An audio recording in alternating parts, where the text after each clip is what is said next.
हाँ जी, तो इस वीडियो में हम ये जानेंगे कि डब्ल्यूपी रॉकेट प्लगइन को किस तरह से हम इंस्टॉल कर सकते हैं और कैसे उसको कॉन्फ़िगर करेंगे।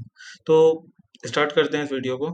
सबसे पहले हम डब्ल्यूपी इसमें आते हैं, ऐड न्यू प्लगइन में और अपलोड प्लगइन पे क्लिक करते हैं। यहाँ से हम प्लगइन अपने सेलेक्ट करेंगे। मेरे पास ऑलरेडी डाउनलोड है और मैं इंस्टॉल करता हूँ।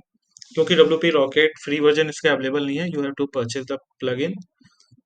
ठीक है, तो उसके लिए आपको परचेज करना हो, मैंने परचेज प्लगइन मेरे पास अवेलेबल है, तो मैं उसको यूज कर रहा हूँ।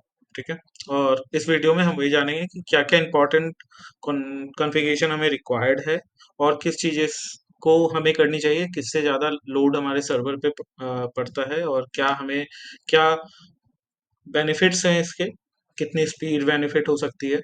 तो पूरे ऑप्टिमाइजेशन का प्रोसेस मैं बताऊंगा। ठीक है, तो ये एक्टिवेट करता हूँ यहाँ प्लगइन। इंस्टॉल हो चुका है, अब एक्टिवेट कर लेता हूँ मैं। उसके बाद ठीक है, तो ये एक्टिवेट हो गया है। मैं यहाँ पे आता हूँ, डब्ल्यूपी रॉकेट के सेटिंग में, सेटिंग पे क्लिक किया। अब ये जो डब्ल्यूपी रॉकेट है आपको कहाँ पे दिखेगा, ये भी ऑप्शन बता देता हूँ। एक तो सबसे पहले आपको यहाँ पे दिखेगा ऑन द टॉप, टॉप पे देख सकते हैं, यहाँ पे आपको ये डब्ल्यूपी रॉकेट का ऑप्शन मिल जाएगा। और दूसरा सेटिंग के अंदर डब्ल्यूपी रॉकेट यहाँ पे ऑप्शन में दिखता है आपको। तो यहाँ पे आके आप सारे कॉन्फ़िगरेशन करेंगे। ठीक है, तो सबसे पहले ये आपका ये प्लगइन खुल गया, प्लगइन का पेज। ठीक है, उसके बाद हमें आना है इसके, ये आपका डैशबोर्ड हो गया। ये हम फाइल एंड ऑप्टिमाइजेशन पे क्लिक करेंगे, जहाँ पे हमें C S S J S file को मिनिफाई करना, ऑप्टिमाइज करना, हमें क्या क्या रिक्वायर्ड सेटिंग है वो मैं बताने वाला हूँ आपको। ठीक है, तो सबसे पहले सी एस एस फाइल का ऑप्शन है, यहाँ पे हम सी एस एस फाइल को मिनिफाई करेंगे। ठीक है, सी एस एस मिनिफाई क्या होता है, आपके जो कोड्स होते हैं जिसके अंदर कमेंट होते हैं या स्पेसेस होते हैं, उस चीज को ये मर्ज कर देता है और आपके कोड लाइन को कम कर देता है, जिसके कारण आपकी वेबसाइट ऑप्टिमाइज हो जाती है।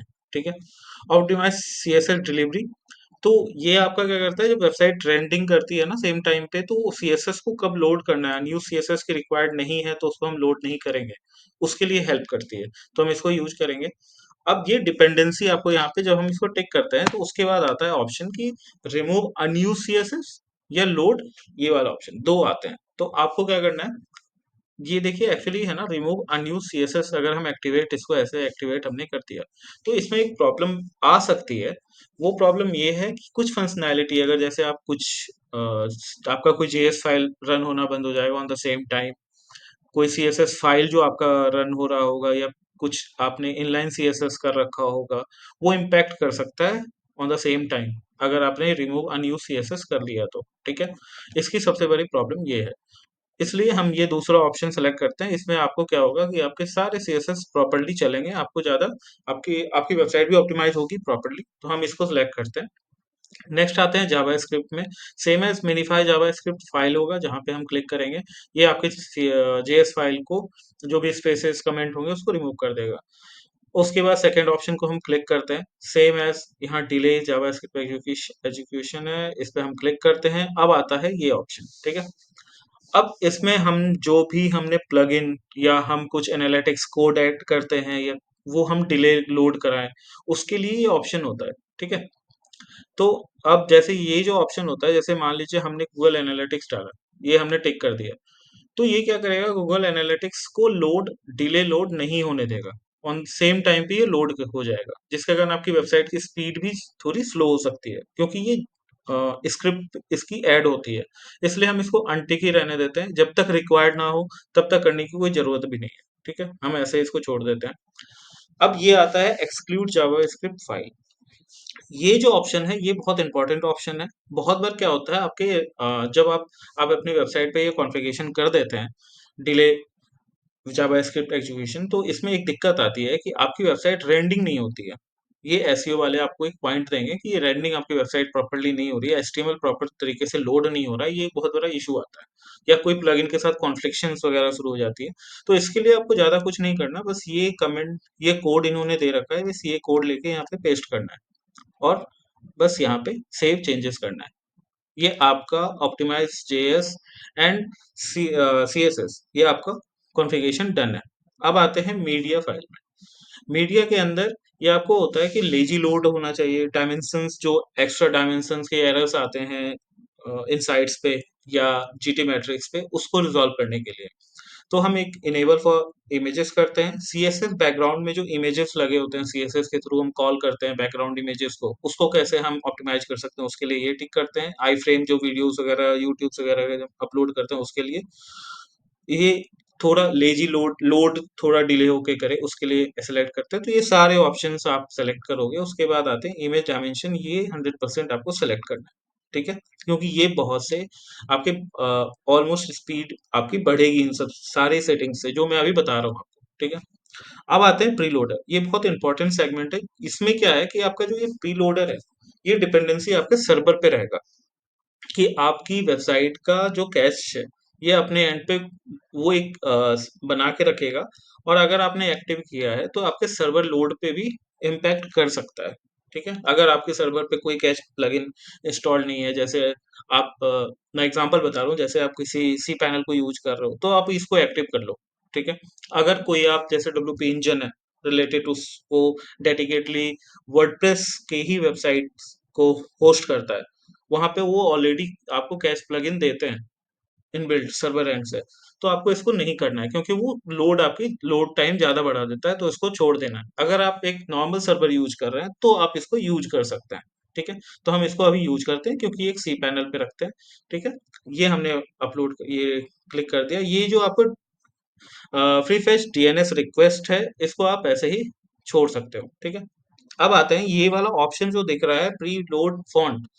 अब आपकी वेबसाइट पे कोई भी ऐसे फॉन्ट्स यूज हो रहे हैं जिसकी रिक्वायरमेंट आपको लगता है कि ये एक एक्स्ट्रा फॉन्ट हमारे साइट पे यूज हो रहा है और वो ऑप्टिमाइज्ड हो, तो उसके लिए क्या करते हैं, जब आप गूगल इनसाइट पे चेक करोगे तो आपको ऐसे एरर दिखेंगे कि ये आपका एक फॉन्ट टाइप है जो कि लोड टाइम बढ़ा रहा है आपकी साइट पे। तो आपको क्या करना है, डायरेक्टली जाके वहां पे आपको यूआरएल मिल जाता है, यूआरएल कॉपी करना है, या आपको सबसे बेस्ट अगर आपको ऑप्शन देता हूँ तो जीटी मैट्रिक्स पे ये प्रॉपर रिजल्ट आता है इसका फॉन्ट के लिए। तो आप जीटी मैट्रिक्स को यूज कीजिए और वहां से यूआरएल कॉपी करके यहाँ पेस्ट कीजिए और बस सेव चेंजेस कीजिए, ठीक है? तो आपकी स्पीड में इससे भी बेनिफिट होता है। नेक्स्ट आते हैं एडवांस रूल। इसके अंदर आपको सिर्फ एक ऑप्शन को करना है, यहाँ पे आपको क्या करना है, कैच लाइफ स्पैन, इसमें क्या करना है आपको 30 करना है, ठीक है? Sorry, 30 days, okay? कि आपको ग्लोबली कितने दिन के बाद ऑटोमेटिकली क्लियर कैश हो जाए। अगर आपने इसको कम रखा तो इससे क्या प्रॉब्लम आएगी, आपकी वेबसाइट स्लो हो सकती है। तो इसको 30 डेज करना है, इसके अलावा आपको कहीं भी कुछ भी टच नहीं करना, सिर्फ चेंजेस करना है, ठीक है? अब आते हैं नेक्स्ट ऑप्शन पे, डेटाबेस।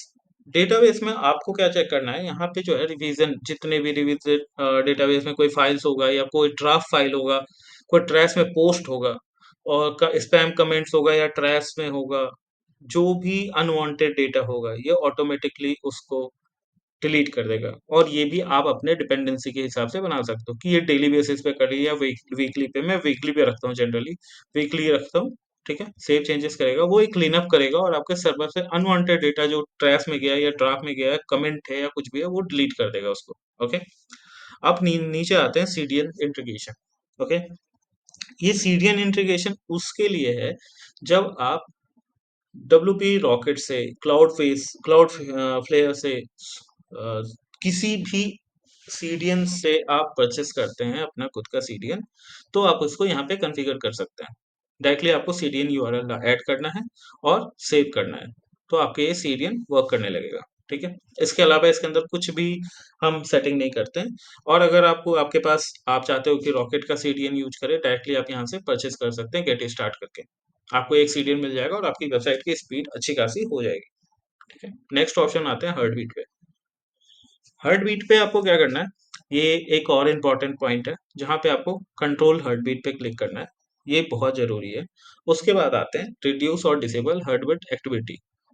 तो यहाँ पे डू नॉट लिमिट है लिखा हुआ, बट हम लिखेंगे reduce activity behaviour in backend, reduce activity behaviour in post editor और फ्रंट एंड एज वेल। क्योंकि अगर हम ये इसको कोई लिमिट नहीं कंट्रोल करवाएंगे, तो आपकी ये हार्टबीट हमेशा कंट्रोल करने की कोशिश करेगा, जिसके अंदर आपके सर्वर पे बहुत ज़्यादा लोड होगा, जिसके कारण आपका सर्वर में भी बहुत बार स्लो हो जाएगी, आपकी साइट स्लो हो जाएगी और आपको लगेगा कि हम मैंने सेटिंग कर दी फिर भी ये क्यों प्रॉब्लम आ रही है। ठीक है, इसके लिए हम करते हैं सेव चेंजेस करते हैं। अब इसका जो नेक्स्ट ऑप्शन है वो एक लास्ट ऑप्शन है जो हमें करना है, इसके अलावा फिर इसमें और कोई ऑप्शन नहीं आता।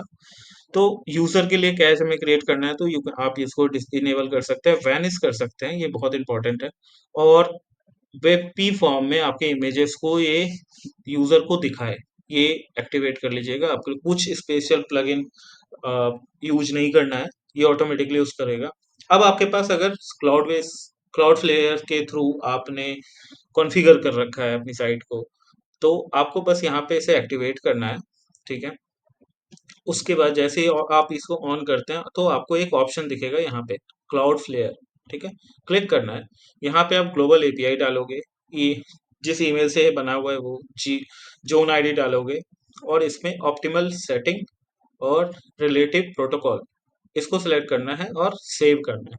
बस ये सारे ऑप्शंस करने के बाद आपका WP रॉकेट का कॉन्फ़िगरेशन डन है। इसके अलावा आपको कुछ भी नहीं करना है।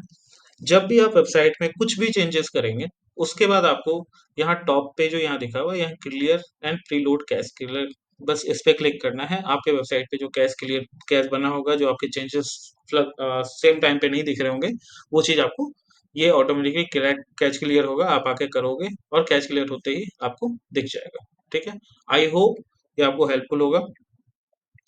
Thanks a lot, bye bye.